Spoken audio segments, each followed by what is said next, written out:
अस्सलाम वालेकुम नाज़रीन, एक नए व्लॉग के साथ आपकी खिदमत में हाजिर हैं। हमारे साथ सोहेल रशीद साहब हैं। इनको आज खसूसी तौर पर हमने ज़हमत दी है इस पर्टिकुलर वीडियो के लिए, क्योंकि इनके पास कुछ ऐसा बैकग्राउंड है, कुछ ऐसी इनसाइट है इस तमाम तर मामले पर कि आपको भी और मुझे भी कुछ सीखने को मिलेगा। बेसिकली मामला है अलकादर ट्रस्ट यूनिवर्सिटी का, आपको मालूम है, और किस तरह बहरिया टाउन की कुछ रकम आई थी पाकिस्तान में, जो बताया ये जा रहा था, तासुर ये बनाया गया था कि इमरान खान साहब ने शायद मलिक रियाज जो चेयरमैन है बहरिया टाउन के, उनको कोई रिलीफ दिया है, कोई उनके आपस में कोई डील है, और उस डील के नतीजे में जो जुर्माना वहाँ पर बरतानिया में मलिक रियाज पर हुआ, वो जुर्माने की जो रकम थी या जो उनके अकाउंट्स फ्रीज़ हुए थे, उसके बाद जो रकम थी जो हुकूमत पाकिस्तान को मिलना थी, वो उन्होंने उस रकम में एडजस्ट कर दी जो उन्होंने एक मुआहदे के तहत सुप्रीम कोर्ट को जमा करवानी थी बहरिया टाउन की अदायगियों की सूरत में। और उस पर एक नई बहस ने जन्म लिया और मालूम ये हुआ कि इमरान खान साहब का ये एक बहुत बड़ा स्कैंडल आ गया है और उस पर अब उनके ख़िलाफ़ एक केस भी चल रहा है जिसमें आजकल उनकी गिरफ्तारी डली हुई है।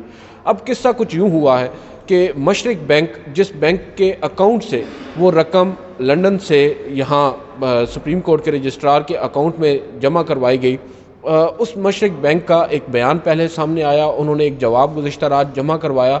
उस जवाब में उन्होंने उस तमाम तर जो बयानिया है उसको ही यकसर मुस्तरद कर दिया है और ये बता दिया है कि वो दरअसल जो रकम है वो हुकूमत पाकिस्तान की थी ही नहीं, वो रकम मलिक रियाज साहब की ही थी और मलिक रियाज साहब ने ही अपने उस अकाउंट से वो रकम सुप्रीम कोर्ट के रजिस्ट्रार ऑफिस को मुंतकिल की है। और दूसरी बात यह है कि जो रकम जिस अकाउंट से भेजी गई है वो पहले NCA यानी जो नेशनल क्राइम एजेंसी है लंदन की, उसने फ्रीज़ किया हुआ था। बाद अज़ां जब उनको शवायद नहीं मिले, उन्होंने उस अकाउंट को डिफ्रीज़ किया और वो रकम इवेंचुअली मलकियत दोबारा से बन गई मलिक रियाज साहब की, और उन्होंने उनकी बहू के अकाउंट से गालिबन वो रकम फिर मलिक जो सुप्रीम कोर्ट का रजिस्ट्रार ऑफिस है उसको मुंतकिल हुई है। और आज सुप्रीम कोर्ट में इस वक्त भी जब हम ये वीडियो रिकॉर्ड कर रहे हैं, सुप्रीम कोर्ट में समाअत हो रही है बहरिया टाउन केस की, और मशरिक बैंक के जो वकील हैं जो गालिबन बेटे भी हैं खालिद अनवर साहब के, राशिद अनवर, वो पेश हुए और उन्होंने बड़े खूबसूरती के साथ तमाम तर किस्सा बयान किया है। अदालत ने अब उस हद तक इस मामले को निपटा भी दिया है और यहाँ पर अब सोहेल साहब की एंट्री होती है, क्योंकि इन्होंने मुझे तकरीबन 1 महीना पहले इस तमाम तर इशू के ऊपर थोड़ा सा ब्रीफ किया था और बताया था कि असल में मामला कुछ और है, मगर यहाँ पर कुछ बयानिया मुख्तलिफ बनाया जा रहा है।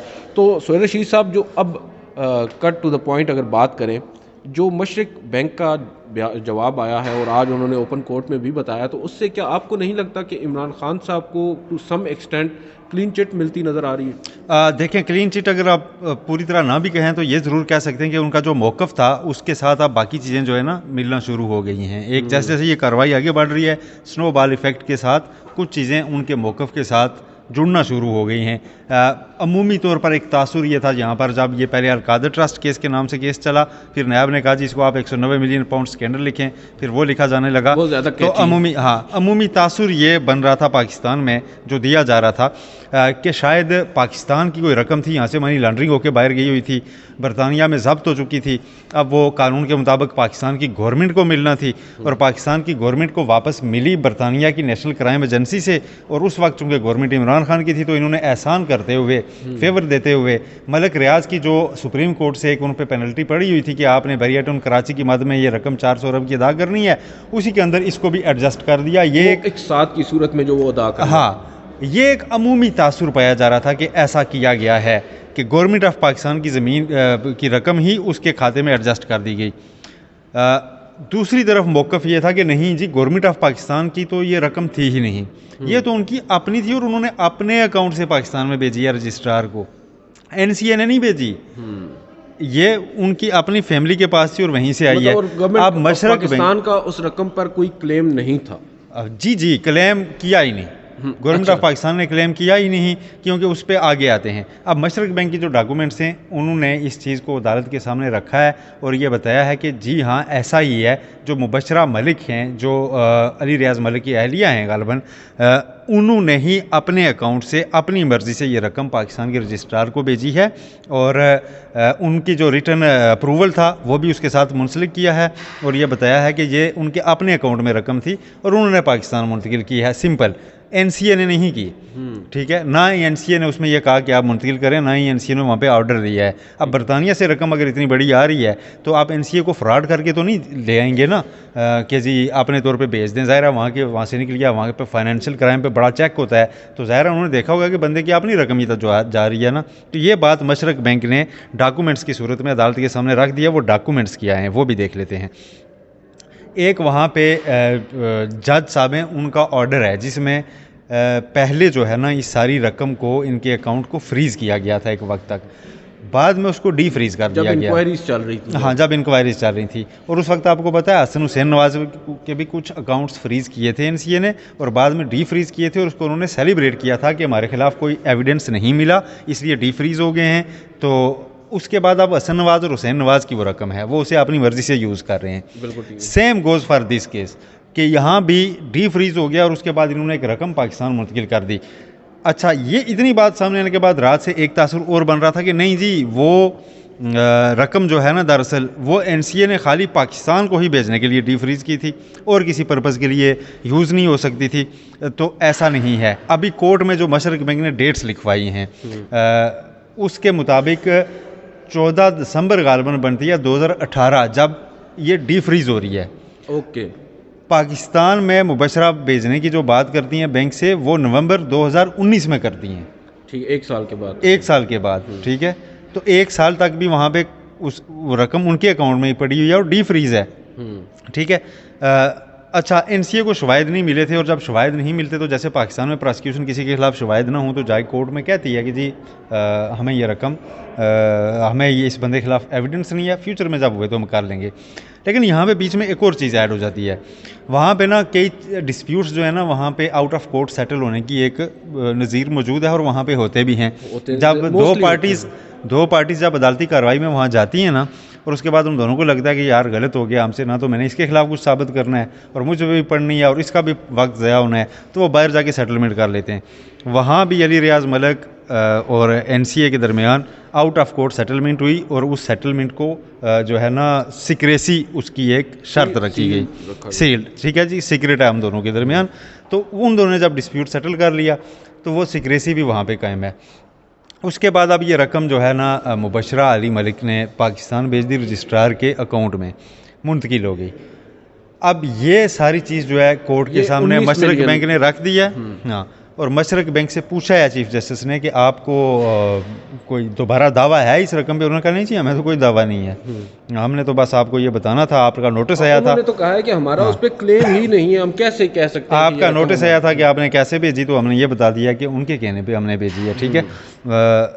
अब ये चीज़ें जो है ना टोटली उसके सामने रख दी गई हैं। अब इस केस में जो एक बुनियादी किरदार बनते हैं वो हैं मिर्ज़ा शहजाद अकबर, जो कि अभी तक सामने नहीं है, लेकिन ये वाला जो मौक़िफ़ है ना ये वो अपने रिटर्न रिप्लाइज़ की सूरत में नैब को देते रहें और ये बताते रहें कि आप कंसीलमेंट ऑफ फैक्ट्स कर रहे हैं, आप पूरी बात बताएं कि ये वहाँ पे पाकिस्तान की रकम नहीं थी। नैब कंसीलमेंट ऑफ फैक्ट करता है, वो उनका एलिगेशन है शहजाद अकबर। हाँ, कि नैब हक़ाइक़ छुपा के एक मखसूस ट्विस्ट दे रहा है, और वो इनको लिखते रहें कि आपने अगर इस केस की तह में जाना है तो आप जब अली रियाज मलिक वगैरह ने लंदन में एक फ़्लैट ख़रीदा था हसन हुसैन नवाज से, तो हाइड पार्क 1 हाँ हाइड पार्क, तो आप उसकी तहकीकात, उसकी इंक्वायरी नैब में पेंडिंग पड़ी है, आप उसकी इंक्वायरी आगे बढ़ाएं तो आपको पता चल जाएगा ये रकम बाहर कैसे गई और कहाँ से आई गई, क्योंकि ये तो उसकी ख़रीदारी के लिए गई थी। उनका ये मौक़िफ़ है।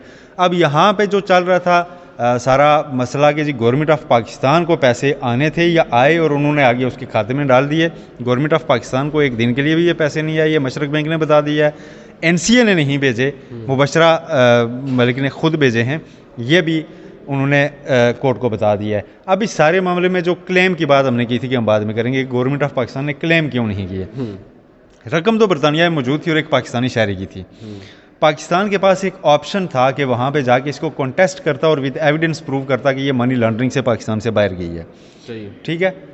लेकिन जब बरतानिया में एनसीए के पास एविडेंस नहीं है तो पाकिस्तान बरतानिया में जाके एविडेंस कलेक्ट करे, अभी हम उस स्टेज पे इतने तो हम एडवांस हुए ही नहीं है, ठीक है। तो उस वक्त के वज़ीर-ए-आज़म इमरान खान का मौक़िफ़ ये था, उन्होंने एक वीडियो में भी जारी किया था कि जी हमने अपने लीगल एक्सपर्ट्स जो फॉरेन जुरिस्डिक्शन में बैठे होते हैं उन सारों से कंसल्ट किया कि हम इस केस में क्या कानूनी उसमें जाएं। उन्होंने कहा कि हमने इस तरह का केस वैसे ही कोई नहीं जीता और इसमें आपके एविडेंस भी नहीं मिलने, आपके 6-7 साल खर्च होंगे, आपकी रकम खर्च होगी अच्छी खासी भारी, और उसके बाद में नतीजे में आपके हाथ से ये रकम भी चली जाएगी, ठीक है, और हो सकता है कि आपको कुछ और पेनल्टीज़ का सामना भी करना पड़े, तो आप इसमें ना जाएं। हाँ, आपको पाउंड्स की सूरत में एक रकम पाकिस्तान वापस एक बंदा ला रहा है ना, आप उसको लाने की इजाज़त दें। आपको तो वैसे भी डॉलर पाउंड्स चाहिए होते हैं, फॉरेन करेंसी आपको चाहिए, तो आप उसको आने दें, आपको फौरी फ़ायदा हो जाएगा। तो उस पर गवर्नमेंट ने एक पॉलिसी डिसीजन ये लिया कि हमने किसी क्लेम में या किसी लीगल बैटल में नहीं जाना। एनसीए उनके साथ अगर मामला सेटल कर चुकी है, अकाउंट भी डिफ्रीज हो चुका है, तो उनको अपनी रकम वापस लाने दें। उन्होंने, उनकी फैमिली मेंबर ने, चूँकि बैरियर टाउन ने अदायगियाँ सुप्रीम कोर्ट में करनी थी, अब उन्होंने अपनी रकम के तौर पे इसको सुप्रीम कोर्ट में भेज दिया। अच्छा, अब यहाँ पर नाज़रीन की ये एक मामला जो है यहाँ तक, ये दूसरी साइड ऑफ पिक्चर है। अब सुप्रीम कोर्ट ने इसको एडमिट करना है या नहीं इस मामले को, या नहीं, क्योंकि अभी नैब इसमें इन्वेस्टिगेट कर रहा है। मेरा अगला क्वेश्चन ये था कि अब जो केस, जो इंक्वायरी इमरान खान साहब के अगेंस्ट हो रही है नैब में, उसमें उनकी गिरफ्तारी भी डल चुकी है, और उसको यहाँ पर अलकादर ट्रस्ट केस कहें या 190 मिलियन स्कैंडल कहें, क्या उस इंक्वायरी के ऊपर या उस केस के ऊपर क्या कोई फ़र्क पड़ेगा? जो अब ये एक नया पंडोरा बॉक्स खुला है इस सूरत में, मशरक बैंक का जो बयान सामने आ गया, उससे तो बज़ाहिर नज़र यही आ रहा है कि इमरान खान साहब का जो मौक़िफ़ था वो अभी तक दुरुस्त साबित हो रहा है। देखिए, अगर कोर्ट इसमें मज़ीद इंटरवीन करती है तो डेफिनेटली फिर इन्वेस्टिगेशन तो इफ़ेक्ट होगी, उसमें तो असर पड़ेगा। लेकिन मलिक रियाज के वकील ने ये इस्तदा किया कोर्ट से कि आप इसमें मज़ीद इंटरवीन ना करें क्योंकि केस पे असर पड़ेगा। वो उन्होंने खुद बता दिया है, ये ज़रूर बताया कि केस पे असर पड़ेगा, कि अगर कोई ऐसी एडवर्स ऑब्जर्वेशन आ जाती हैं तो फिर हमारे खिलाफ एक पेंडिंग इन्वेस्टिगेशन है, तो उस पर फ़र्क ज़रूर पड़ेगा। अब नैब देखते हैं किस हद तक कामयाब होता है। अगर तो नैब इनिशली इस रकम का जो है ना मुल्क से बाहर जाना इस्टेब्लिश कर लेता है कि जी वो मनी लॉन्ड्रिंग से गया था, उसके कोई सबूत नहीं है, या बरतानिया में ये कोई क्राइम ही हुआ था और ये क्राइम के ज़ुमरे में आता है, और उसको फॉरेन जुरिस्डिक्शन से हमें वैसे शवायद नहीं मिलते, अगर वो ले आते हैं इस बार और साबित कर देते हैं तो बड़ी कामयाबी होगी। और मेरा ख्याल है फर्स्ट टाइम होगा कि बरतानिया से कोई एविडेंस हासिल करके केस जीतें, क्योंकि एवन फील्ड में हम हार चुके हैं। अगर से नीचे वाली कोर्ट से जीते, लेकिन हाई कोर्ट में यही बताया था कि हमारे पास वो पूरी डॉक्यूमेंट्स नहीं है। क्विकली हम ज़रा ये जो अब समात इस वक्त चल रही है, बेसिकली जो नाज़रीन की आसानी के लिए भी मैं ये बता दूं कि दरअसल मुकदमा इस वक्त है सुप्रीम कोर्ट में बहरिया टाउन अमल दरामद केस। बहरिया टाउन और सुप्रीम कोर्ट के दरमियान एक सुप्रीम कोर्ट ने एज ए फैसिलिटेटर का किरदार अदा किया था। मलीर डेवलपमेंट अथॉरिटी, सिंध हुकूमत और बहरिया टाउन के माबैन एक मुआहिदा तय पाया था 460 अरब रुपये का, कि 2026 तक इन्होंने ये 460 अरब रुपये की अदायगी करनी है हुकूमत सिंध को बज़रिया रजिस्ट्रार सुप्रीम कोर्ट, और बहरिया टाउन ने करनी है। और वो अब केस इस तरह आया कि इन्होंने तकरीबन 2-3 साल कबल ही एक दरख्वास्त बहरिया टाउन ने दायर की कि जो मुआहिदा हमारे दरमियान तय पाया था, उस मुआहिदे के तहत जो ज़मीन उनको मिलना थी वो गालिबन थी उस वक्त कोई 16,000 एकड़ सर, और इनको जो मिली है बकौल बहरिया टाउन के वो 12,000 कुछ एकड़ है, 11,000 कुछ एकड़ इनको मिली है। उनका ये क्लेम था कि हमें जब तक वो ज़मीन पूरी नहीं मिलेगी हम अदायगियाँ यानी वो एक साथ अदा नहीं करेंगे। और लास्ट किस्त जो आई थी वो वही आई थी जो बरतानिया से आई थी। उस पर अब सुप्रीम कोर्ट में जब जस्टिस काजी फायज़ ईसा ने ये मामला टेकअप किया, और उसी मामले के अंदर ये भी मामला उन्होंने टेकअप किया जो बाहर से रकम आई थी, क्योंकि शायद जस्टिस काजी फायज़ ईसा ने भी कुछ ख़बरें सुनी होंगी, कुछ व्लॉग सुने होंगे, और उनको भी मालूम हुआ होगा कि शायद ये बहुत बड़ा एक स्कैंडल है जिसमें इमरान खान साहब भी डायरेक्टली इन्वॉल्व हैं। उन्होंने इस मामले को आज ख़ुद ही इसका नोटिस भी लिया और इस पर अब मामला यहाँ तक पहुँचा। अब दूसरी जानिब बहरिया टाउन जो है उनका जो क्लेम था उसके बरक्स आज जो सर्वे ऑफ पाकिस्तान की टीम और जो आप कह सकते हैं स्पार्को, उनको सुप्रीम कोर्ट ने डायरेक्शंस दी थी कि आप सर्वे करें और बताएं कि इनके कब्ज़े में कितनी ज़मीन है और कितनी ज़मीन जो ये क्लेम कर रहे हैं इनको नहीं दी गई। तो अब उनका जो सर्वे आया है उसके मुताबिक तो बहरिया टाउन के जो आप कह सकते हैं क्लेम है उसके बरक्स वो कह रहे हैं कि हमारे पास कुल 11,000 से कुछ ज़्यादा एकड़ ज़मीन है, मगर जो सर्वे है उसके मुताबिक उनके पास 19,000 एकड़ ज़मीन है। उस पर चीफ जस्टिस अब काफ़ी ज़्यादा बरम है और उनको वक्त नहीं दे रहे कि वो बरमी के साथ जो है ना, बैरियर टाउन के वकील ये बता रहे हैं कि आपने ऑर्डर किया था कि जाके सर्वे ये करें कि जो गवर्नमेंट ने ज़मीन देनी थी 16,000 एकड़ वो दी या नहीं दी। ये जाके सर्वे ये करके आ गए हैं बैरियर टाउन के वकील के मुताबिक कि टोटल हमारे पास कितनी लैंड है।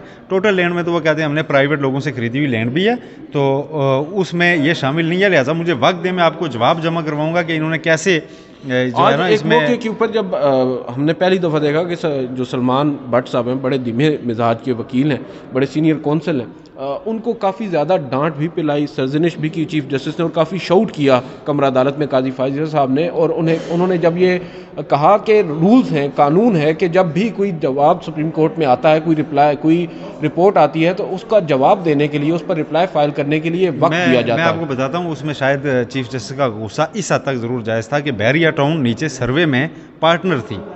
वो सर्वे रिपोर्ट में आप पढ़े ना, उसमें लिखा हुआ है कि बैरियर टाउन जो है उसकी मौजूदगी में ये सारा सर्वे हो रहा है। तो वो कहते हैं आपने वहाँ पे तो कोई एतराज़ नहीं किया और हम तो सर्वे करवाना ही नहीं चाहते थे, आप आए, आपके कहने पे करवाया। 10 सरकारी अफसरान ने उस पर साइन कर दिए हैं।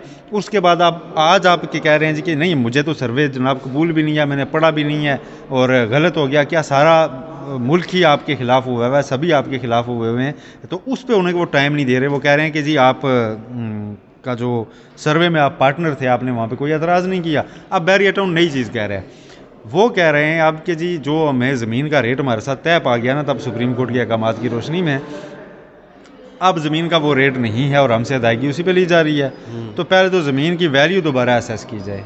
चीफ जस्टिस ये कह रहे हैं कि आपके कहने पे सर्वे करा लिया, आप उसे नहीं मान रहे, अब वैल्यू रीअसेस करा लें तो कल वह भी आपके खिलाफ चलेगी, आप उसे भी नहीं मानेंगे।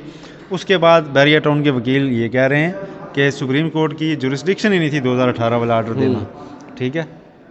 तो अब जो मामला जुरिस्डिक्शन पे चला गया, जस्टिस अतर मिनल्ला भी काफ़ी बरम हुए हैं। खैर बहरहाल समाअत अब चल रही है, इस पर हम डिटेल्ड एक वीडियो करेंगे इस समाअत के अख्तिताम पर और उसमें आपको बताएंगे कि किस तरह आज जस्टिस काजी फाइज़ ईसा जो हैं वो क्यों कर इतने ज़्यादा गुस्से में नज़र आ रहे हैं। और जो वकील हैं सलमान असलम भट्ट, उनको जब उन्होंने खुद ये एक मौके के ऊपर बताया कि आप भी काफ़ी कमर्शियल प्रैक्टिस कर चुके हैं, तो चीफ जस्टिस ने डांट पिला दी और उनसे कहा कि आप प्लीज़ पर्सनल ना हो। और एक मौके के ऊपर जब उन्होंने मेमो गेट का तज़किरा किया तो चीफ जस्टिस ने वहाँ पर भी उनको रोका और उनसे कहा कि प्लीज़ यहाँ पर पॉलिटिकल बात ना करें। आज की इस वीडियो से इतना ही, इजाज़त दीजिए, अल्लाह हाफ़िज़।